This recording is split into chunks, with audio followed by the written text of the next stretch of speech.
Hello, and welcome back to my channel. If you're new here, welcome to my channel. Today I will be discussing a book which I featured on a library haul video earlier in August, Voices from the Titanic, which was edited by Geoff Tibballs. It's basically a treasure trove of newspaper stories, both on before, during, and after the sinking. It covers a whole wide range of topics and people from all walks of life who were on the ship, and I really appreciated that he included crew members who survived and both who didn't survive as well, because many people only know about the passengers, particularly the first and sometimes second class passengers. They don't really think so much about steerage, or particularly not at all about the crew, like for example, like the working class heroes, the firemen, the trimmers, the greasers, and the engineers and the coal stokers and such, who kept the ship going until almost the last minute. If they had abandoned their work and tried to save themselves, they wouldn't have enabled the evacuation of as many people as were evacuated. So I really did appreciate that perspective. And it's kind of ironic, the librarian wrote in the inner cover, I'm sorry I don't know the technical term for this part of a book, that there's like water damage. So that's kind of ironic and funny. A book about a shipwreck has some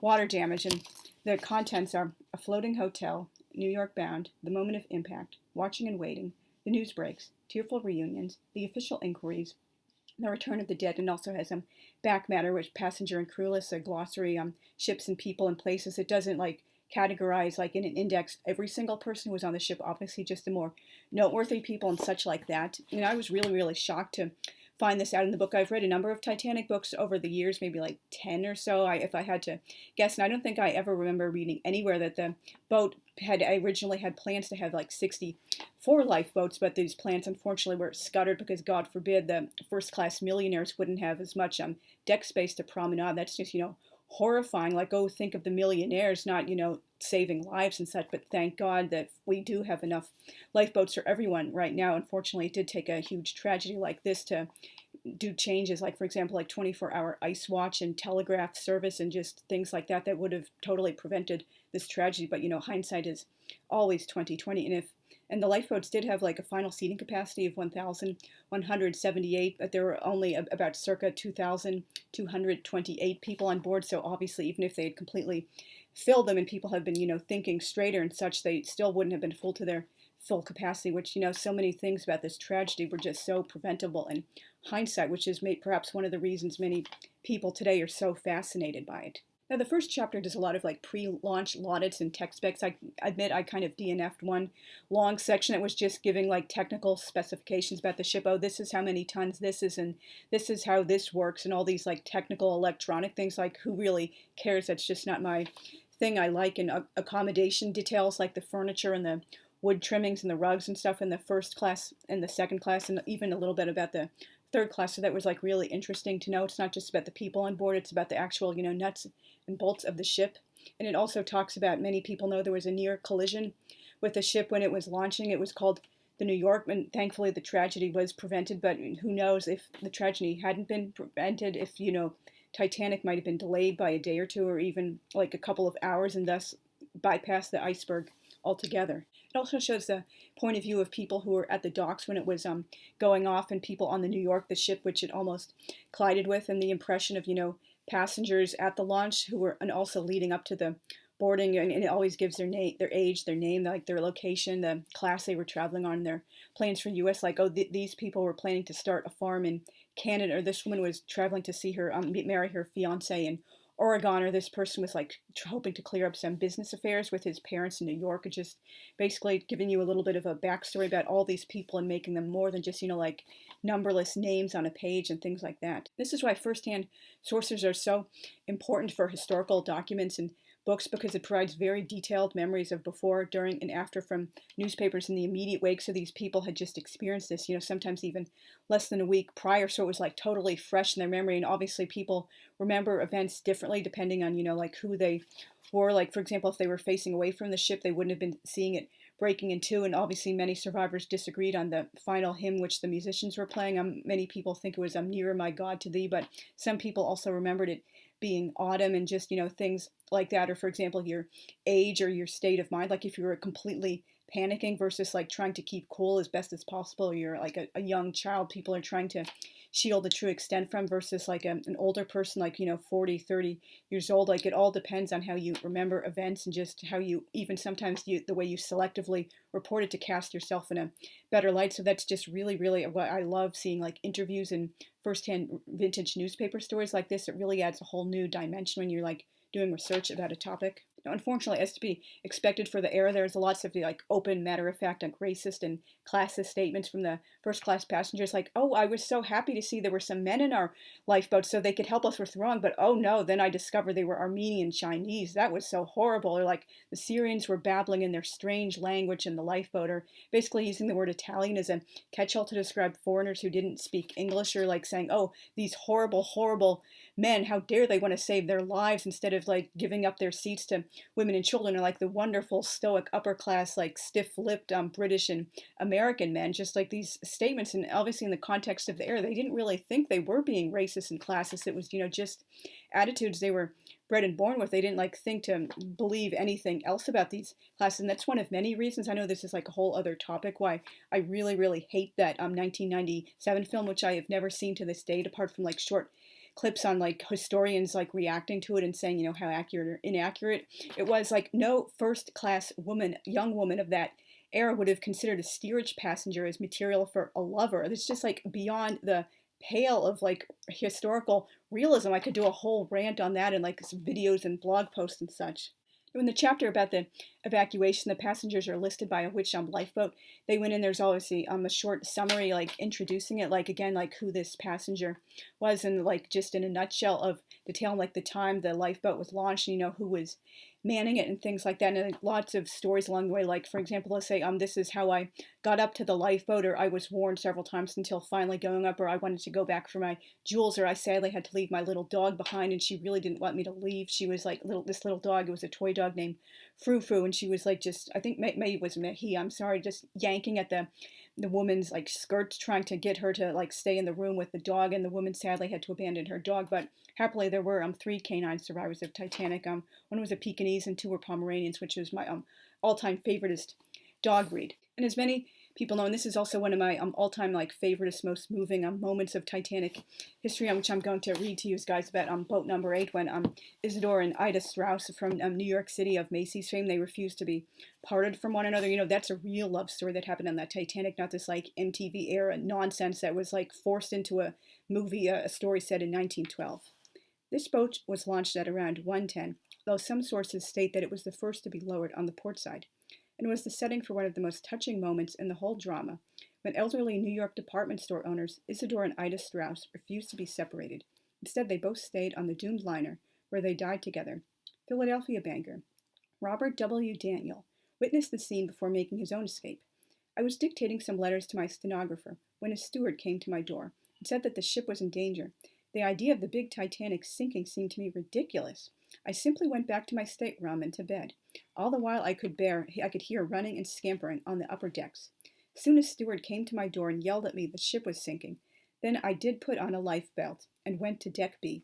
On the rear of the deck I met Mr. and Mrs. Strauss. I heard him say to her, 'Now, dear, I want you to do as I say and get on that next lifeboat.' Mrs. Strauss replied, 'I have been begging you to get into one of the small boats since the first one was lowered, and you have refused. I will get into this one if you will.' Mr. Strauss shook his head. It was very plain he had made up his mind to drown rather than take a place in the lifeboat, and there were not enough boats to go round. He had an arm about Mrs. Strauss, and hers was about him.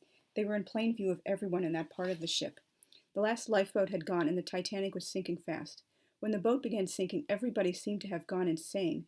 Men and women fought, bit, and scratched to be in line for the lifeboats. Look at my black eye and cut chin. I got them in the fight. I dived into the water. Keeping afloat, I came upon a lifeboat. There were 37 persons on this boat, and I had no right to ask to be picked up, but I was picked up.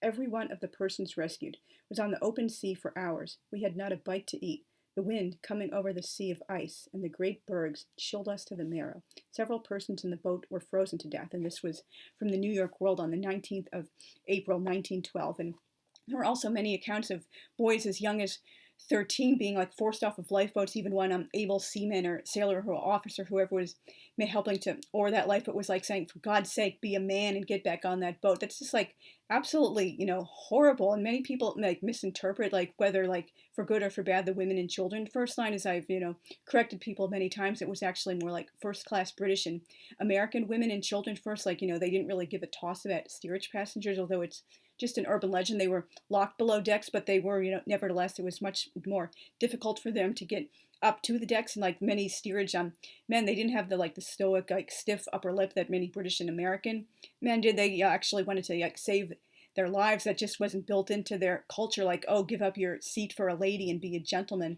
like that. And like people are saying, oh, how horrible, these men wanted to save their lives, and like these teenage boys had to get off the boat too, because if you're 13 you're already a full grown man, even if that means like leaving or like staying on the boat without your mother and your younger siblings. It's just like thank God we no longer live in a culture like that. And the book does a good job of reporting the news as it came in, and it was often wrong, like unfortunately, but like there were some people who were led to believe their loved ones had survived, and even some earlier stories claimed every single person had been saved and there hadn't been much damage. And like it comes in even later in the same day, oh, we were sorry, we were misinformed, there were more fatalities. And then like, oh, a lot of more people than we even believed didn't survive, and just like horrible things like that. And some people even were excited to see a loved one's name on the survivor list and were informed, oh, that's just a person who shares the same name or the same initials. And it talks about people waiting for updates at the White Star Line offices and at the newspaper offices in New York and London and across Ireland, particularly where these people were sailing from. And they were just like met with so much disappointment. And yet again, classism and racism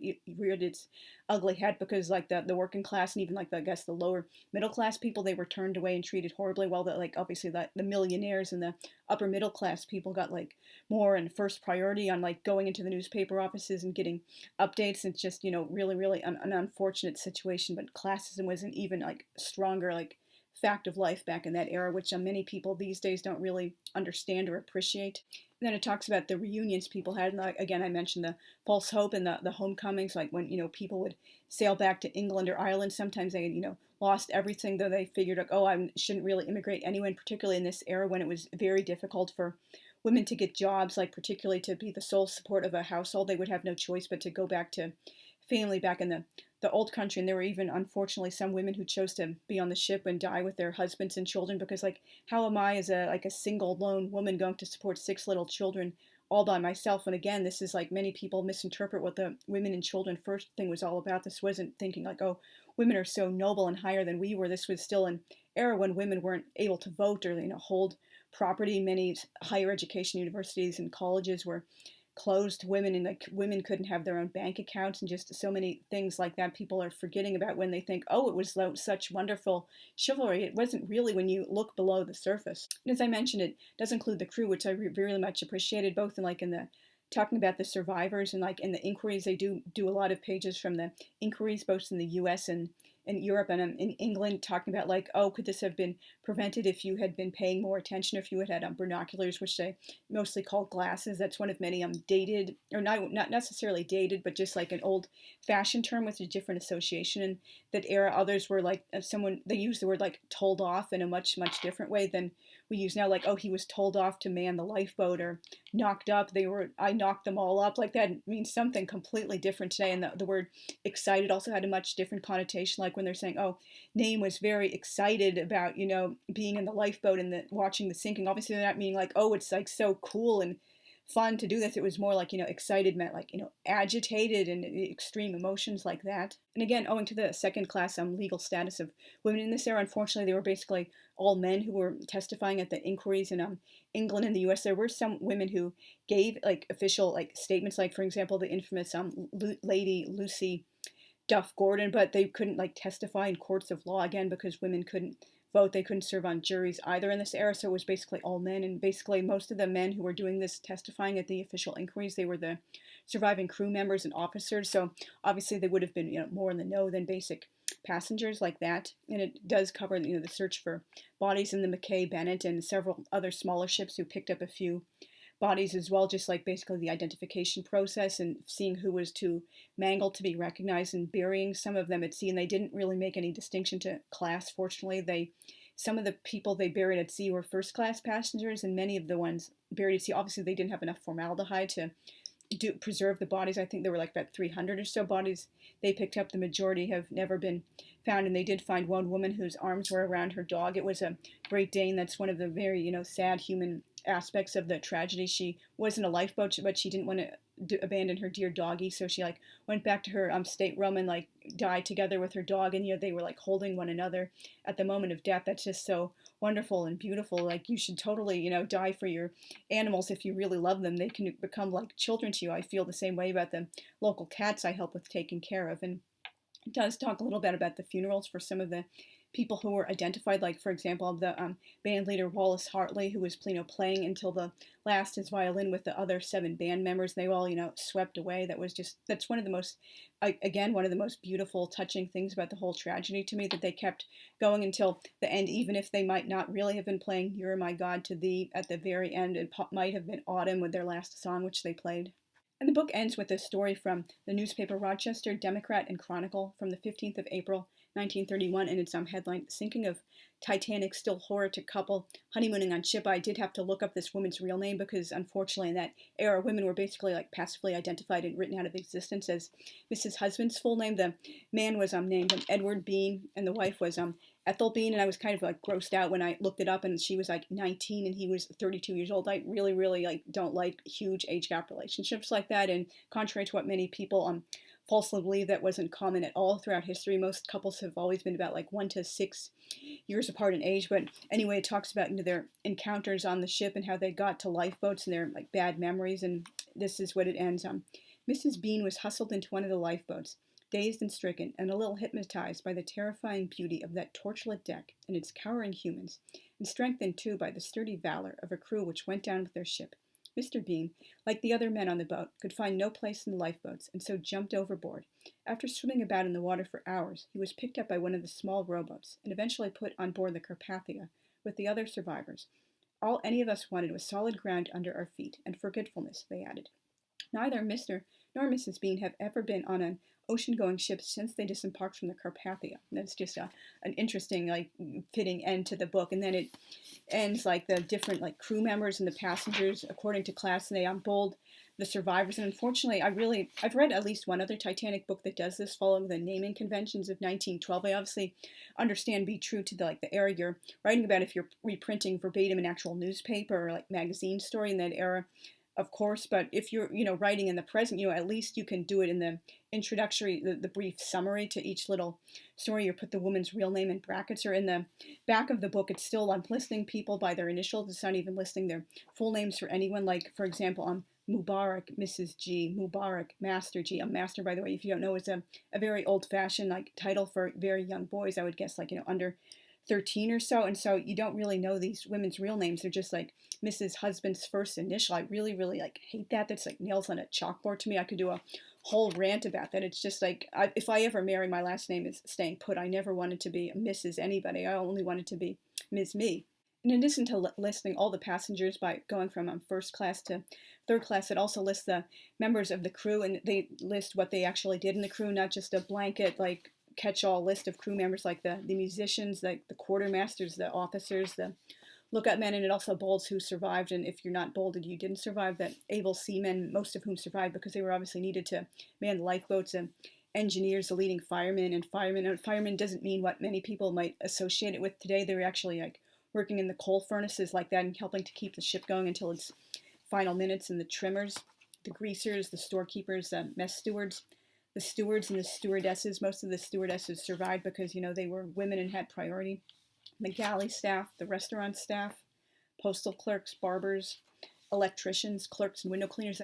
And it also lists the discharged crew who were signed on as crew members, but for various reasons weren't on board the Titanic at the time of collision. It also mentions early in the book some people who had signed on to work, but they, couldn't get to the ship in time, or they like changed their mind at the last minute, as well as some ticket holders. Some people who are interested in Titanic history might be familiar. There were a number of premonitions about it, like some, for example, they always had a bad feeling during the entire voyage. Oh, something bad is going to happen, so I'm not going to sleep at night. I'm going to sleep during the day and stay on watch at night, or like for example the ship's mascot, a cat named Jenny, had recently given birth, and she took all of her kittens off the ship before it could sail. Like a member of the crew like had a bad feeling too, and he left the ship as well in response to that. So just like so many interesting urban legends and stories about this. So thank you very much for listening to the end. I would highly recommend this book if you're interested in Titanic history. Looking back, I think I probably must have gotten interested in it about 1986 when I was in first grade, because it was obviously major news back then. They were starting to explore the wreck, which was discovered on September 1st,